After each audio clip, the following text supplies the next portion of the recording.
Hello friends, welcome to on Gyan Mantra YouTube channel. मैं धनंजय दवे अपने channel में आपका स्वागत करता हूं। आज हमारा टॉपिक होगा रीमा पन्ना का पठार। मेंस पॉइंट ऑफ व्यू से 100 शब्दों में हम इसे किस प्रकार लिखें बड़ी ही आसानी से।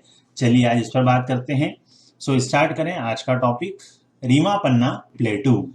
यहाँ पर आप मैप में देख सकते हैं प्रदेश के 7 भौतिक प्रदेश दर्शाए गए हैं, जिसमें आज हम चर्चा करेंगे रीमा पन्ना के पठार पर, जो आप देखें प्रदेश के पूर्वी भाग में स्थित बुंदेलखंड और बघेलखंड के पठार के मध्य स्थित एक पूर्वी भौतिक प्रदेश है। चलिए स्टार्ट करें रीमा पन्ना का यह क्षेत्र। सबसे पहले हम देखें रीमा पन्ना के पठार के कुछ जिले, किन जिलों को इसमें सम्मिलित किया गया है, और इसके अतिरिक्त यहाँ पर कुछ की पॉइंट्स आप स्क्रीन में देख सकते हैं। इन्हीं की पॉइंट्स को इंक्लूड करके हम यहाँ पर मेंस में 100 शब्दों में इसे लिखने का प्रयास करते हैं। तो पहले देखें इस पठार में सम्मिलित जिले और उनकी एक एक विशेषता।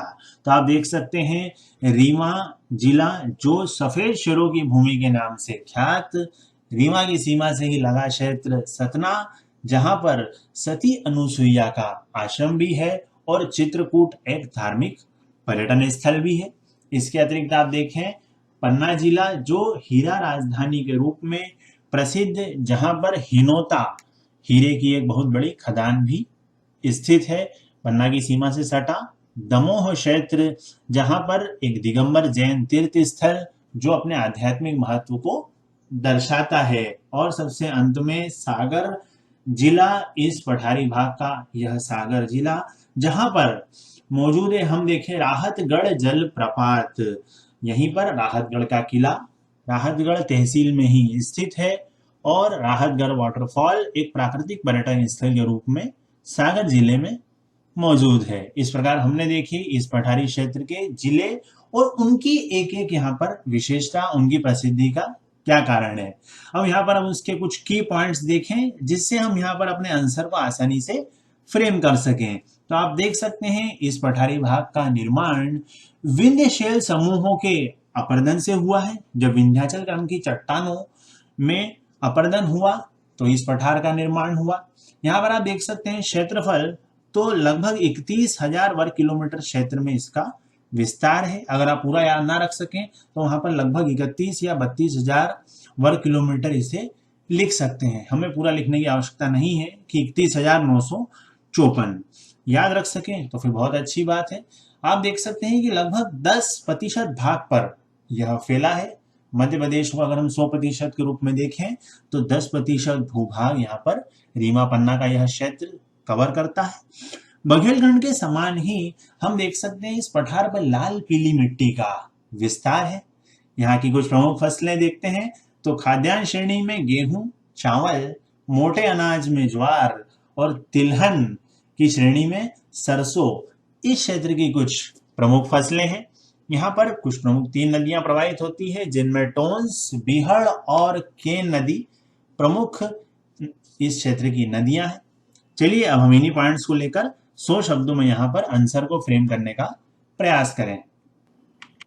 रीवा पन्ना के पठार की यदि हमसे भौगोलिक संरचना पूछी जाती है 100 शब्दों में, तो हम देखें उसे किस प्रकार मेंस में लिखेंगे।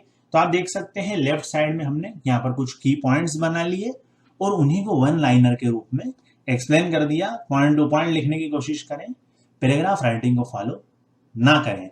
चलिए स्टार्ट करते हैं निर्माण से।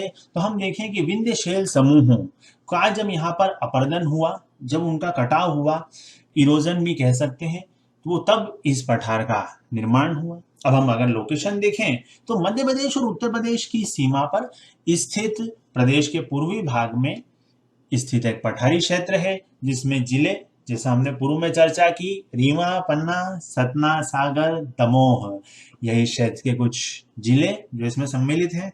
यहाँ पर आप देखें सीधे हम क्या करें, एग्जाम में क्षेत्रफल फिर डैश लगाएं और लिख दें 31,954 वर्ग किलोमीटर। पूरी पंक्ति ना लिखें कि इस पठारी भाग के क्षेत्रफल इतना वर्ग किलोमीटर है। शब्द वहां पर अपने सीमित रखें, जिससे 100 शब्दों में ही यह समाहित हो सके। प्रतिशत आप देख सकते हैं लगभग 10% भाग पर इसका विस्तार है। दशमलव के बाद अगर अंक हमें याद ना हो तो कोई उसमें वहां पर आपत्ति नहीं है। याद रख सकें तो बहुत अच्छा है कि 10.37% भाग पर यह फैला है। बघेलखंड के समान ही लाल पीली मिट्टी वाला यह क्षेत्र, जिसे हम एक अन्य नाम से भी जानते हैं, अब इसका एक उपनाम क्या है देखें। चूंकि यह विंध्य शैल समूहों से निर्मित है और विंध्याचल पर्वत के तटीय क्षेत्र में होने के कारण इसे विंध्यन कगारी प्रदेश भी कहा जाता है। कहीं कहीं पर आप देखेंगे विंध्यन का पठार भी हमें लिखा मिलता है। इस प्रकार हमने देखे यहाँ पर कुछ मुख्य बिंदु। अब उत्तर में आगे बढ़ते हैं और देखते हैं उत्तर के 100 शब्दों में कौन से और बिंदु हम इसमें जोड़ने वाले हैं। चलिए अब हम देखते हैं इस क्षेत्र में प्रवाहित होने वाली कुछ नदियां, जिसमें शामिल हैं केमूर पहाड़ी, विंध्याचल की केमूर पहाड़ी से निकलने वाली केन और टोंस नदी, तथा इसके अतिरिक्त बीहड़ नदी जो यहाँ पर रीवा जिले में प्रवाहित होती है और रीवा में ही इस नदी पर स्थित है मध्य प्रदेश का सबसे ऊंचा जलप्रपात चचाई वाटरफॉल, जिसमें हम देखें यह बीहड़ नदी पर स्थित एक प्राकृतिक पर्यटन स्थल भी है। अब यहाँ पर फसलों की बात करें तो मध्य प्रदेश की सबसे प्रमुख खाद्यान्न फसल गेहूं, जी हाँ यहाँ पर आप देखें प्रमुख दूसरी खाद्यान्न फसल चावल इस क्षेत्र में उत्पादित होती है। मोटे अनाज की श्रेणी में प्रमुख रूप से ज्वार और तिलहन में सरसों आदि इस क्षेत्र की प्रमुख फसलें हमने देखी। अब हम देखते हैं खनिज, चूंकि खनिज से संपन्न क्षेत्र, चीनी मिट्टी, चूना पत्थर और सबसे प्रमुख खनिज इस पठारी भाग का हीरा एक बहुमूल्य रत्न है, जिसमें आप देखें पूर्व में ही हमने चर्चा की थी कि प्रदेश की हीरा राजधानी पन्ना, डायमंड कैपिटल ऑफ एमपी, इसी पठार का एक भाग है। खनिज के साथ ही आप देखें औद्योगिक विकास के क्रम में हम अगर चलें तो चीनी मिट्टी और कत्था उद्योग, जो यहाँ पर रीवा जिले में कुछ प्रमुख उद्योग हैं, जिसमें हम प्रमुख रूप से देखें कि प्रदेश में यहाँ पर रीवा के चुरहट में, स्थान ध्यान रखें, रीवा के चुरहट में कत्था उद्योग यहाँ पर संचालित है। इसके अतिरिक्त भी हम देख सकते हैं कि बानमोर, मुरैना और शिवपुरी यहाँ पर भी कत्था उद्योग है, किंतु ये दोनों इस पठार के भाग नहीं है, इसलिए हम इन दोनों को मेंशन नहीं करेंगे, सिर्फ रीवा का ही यहाँ पर हम उल्लेख करते हैं। इसके अतिरिक्त सीमेंट उत्पादन के रूप में यहाँ पर मैयर सीमेंट फैक्ट्री सतना जिले में स्थित है। इसके अतिरिक्त भी कुछ सीमेंट के यहाँ पर कारखाने संचालित हैं। चूंकि शब्द सीमा है तो हम सभी उद्योगों का उल्लेख नहीं कर सकते।